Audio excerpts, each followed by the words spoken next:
There was a time when humans spoke through symbols, and the deepest truths were hidden within the formulas of a forgotten science. Alchemy. It was called the art of transmuting metals, but in truth it spoke of the transmutation of the human being. Alchemy is often associated with the image of ancient scholars attempting to turn lead into gold, and indeed, alchemists were practically involved in transforming substances, primarily metals, to create new compounds. But that is only the surface. Perhaps to escape persecution, or to prevent those who do not have eyes to see from accessing the secrets of the art, alchemists encoded their writings and formulas. True alchemists knew that metals were symbols. Lead represented crude, dormant consciousness weighed down by desires and fears. Gold, on the other hand, was awakened, pure, divine consciousness. This was likely the reason why students of the great work concealed their discoveries through images and symbols. To claim to possess a divine essence in certain historical periods would have certainly been interpreted as heretical, or at the very least revolutionary and dangerous. Alchemy was and still is a method for the transformation of the human being, a spiritual science encoded in symbols and operations that are mirrored within us. The crucible was not just a physical container. It was the heart, the mind, the soul.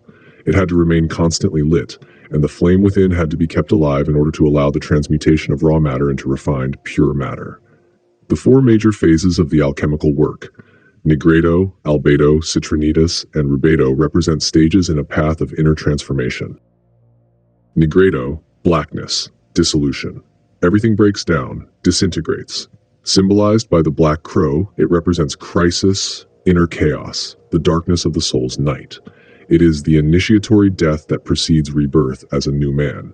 The initiate would leave behind in the tomb all that was a burden, everything that would no longer serve him. This is the first stage, where the crude dross of each element is separated, the matter is liquefied and brought back to a primordial, undifferentiated state. Albedo. Whiteness, the purification and distillation of the shapeless mass emerging from the putrefaction of Nigredo. After the collapse, clarity emerges. It is the water that cleanses, the truth that illuminates, the feminine energy that, through beauty and creativity, builds a bridge between the dark dimension of the ego and the higher dimensions of spirit. Symbolized by a swan or a white rose, it represents the moment when lead is transmuted into silver. The goal of Albedo is to create a fluid that purifies and regenerates, which is why this phase is also associated with Mercury. Citrinitas, yellowness, knowledge, discernment, the golden dawn of awareness. Its symbols are the sun and the eagle. This phase is often not mentioned in alchemical treatises because, starting from the 15th century, it was incorporated into Rubedo, the fourth and final phase. Citrinitas is characterized by the warmth of the sun, by the combustion of the flame. The matter, once putrefied and then purified, is now infused with the strong masculine energy of awareness. It is sublimated and thus reaches a new state. The color of gold now dyes the lunar white, and from the union of the two polarities, masculine and feminine, an androgynous offspring will be born in the next phase. Rubedo, redness, the final realization, the union of opposites, the inner gold. The symbol of this phase is the phoenix, reborn from its own ashes, merging the beginning and the end of a cycle. The transmutation is now complete. The Philosopher's Stone has been created, the union of spirit and body, of masculine and feminine, of the sun and the moon. From the initiatory marriage, the androgynous being is finally born, reconciling the opposites into a single entity. If Nigredo corresponded to the body of the initiate and Albedo to his soul, then Rubedo corresponds to his highest part, the spirit. The alchemist, having risen above matter, is now able to reunite with it, purified of its coarser parts. The microcosm of the initiate merges with the macrocosm, just as it was at the beginning of the work, but this time it happens through the free and conscious choice of the alchemist, not unconsciously or mechanically. Looking closely, the recurring element in these phases is a continuous dissolving and reassembling, bringing to a new synthesis and purity what was once raw and impure. This is the principle of solve et coagula, literally dissolve and coagulate.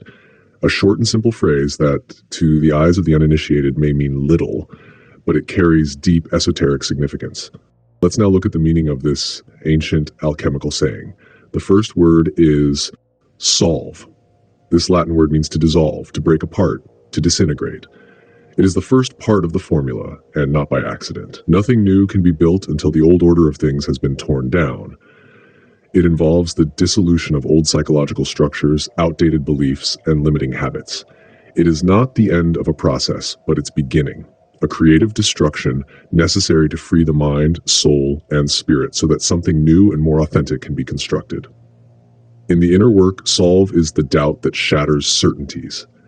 It is loss, disillusionment, painful awakening. Imagine a house of cards built day after day, year after year. Each card is a belief, a habit, an attachment. The wind of solve arrives and sweeps everything away. It is the stage of symbolic death. The neophyte confronts his fears, sees through illusions, and stares into the eyes of the shadow. All that is inauthentic must dissolve. But solve is not destruction for its own sake, it is preparation. It is like untangling knots. Only when the threads are free can a new tapestry be woven. The other word is coagula. The second half of the formula refers to the process of reaggregation, of unification. Once the old has been dissolved, what remains is essence. Coagula is the phase in which identity is rebuilt not based on fear, conditioning, or masks, but on awakened consciousness. The initiate has now gathered insights and strengths from his experiences and forged a new self, stronger and more aligned with his true purpose. In alchemical symbolism, this is the union of the sun and the moon, of masculine and feminine, of matter and spirit. It is the mystical marriage, coniunctio oppositorum, the union of opposites. The alchemist, having passed through the fire, emerges forged whole, no longer fragmented into a multitude of eyes, but unified, no longer asleep, but awakened. Be warned, solve at Coagula is not a one-time event. It is a cyclical process. Every time we face a crisis, let go of a limiting belief, a no longer needed conviction, or a dysfunctional relationship, we are living the solve. Every time we reconstruct meaning, find a new balance, or are reborn, we are enacting the Coagula. The alchemists knew it. Transformation is continuous. To quote Fichte, perfection is not to be perfect, but to strive continuously toward it. True inner gold is earned step by step, trial by trial. Solve at Coagula is not just an arcane motto. It is a law of spiritual transformation. It invites us not to fear change, to let go of what is old, false, and stagnant, and to recompose ourselves, each time closer to our true essence. The modern alchemist does not seek gold in laboratories, but transforms himself.